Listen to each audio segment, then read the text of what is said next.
শুভ সকাল আমার প্রিয় বন্ধুদেরকে। সকাল সকাল বৃষ্টি হচ্ছে, এদিক দিয়ে আমার চান দান হয়ে গেছে, আমাদের কিন্তু সবারও খাওয়া দাওয়াও হয়ে গেছে। তারপরে আমি বসেছিলাম কাজ করতে, তো সেলাই কাজ করতে বসেছি। ভাবলাম এত সুন্দর বৃষ্টি হচ্ছে, বাইরে গিয়ে ভিডিওর ক্লিপটা নিয়ে নিই।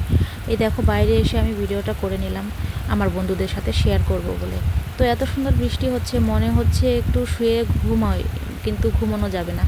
তার কারণ মাম্মাম ঘুমিয়েছে, এখন কাজটা তার ফাঁকে আমি তাড়াতাড়ি করে সেরে নেব, উঠলে আবার ডিস্টার্ব করবে। তো দেখো আমার মনে পড়লো ভিডিওর ক্লিপটা নিয়ে নিই, যার জন্য এই যে বাইরে আসা। তো এসে বৃষ্টি দেখলাম, খুব ভালো লাগলো বৃষ্টিটা দেখে। আর হচ্ছে মাম্মাম এখন ঘুমিয়েছে, কাজটা সেরে নেব। কালকে ব্লাউজটা অর্ধেক করে রেখেছিলাম, এখন শুধু হাতাটা লাগাবো, তাহলেই কমপ্লিট হয়ে যাবে ব্লাউজটা। মেয়েবেলা থাকতে বৃষ্টি পড়লেই ঘুমোতাম, এখন আর সেটা সম্ভব হয়ে ওঠে না, কারণ আমার মামাম যখন ঘুমিয়ে পড়ে তখন আমার অনেক কাজ থাকে। আর বৃষ্টি পড়লেও এখন শুয়ে থাকা যায় না, রান্নাবান্না অনেক কাজ থাকে, যার জন্য সেগুলো সারতে হয়। এদিক দিয়ে ঘরে এসে দেখি মাম্মাম উঠে গেছে, তো এখন আর ভিডিও করতে পারবো না। আর এদিক দিয়ে আমার কাজটাও একটু বাকি রয়ে গেলো, এদিক দিয়ে মাম্মাম উঠে পড়েছে। তো এখন মামা আমাকে ডাকছে, ওর কাছে যেতে হবে। একটুখানি কাজটুকু আমি পরে করে নেব। যারা আমার ভিডিও দেখছো তাদেরকে অসংখ্য ধন্যবাদ।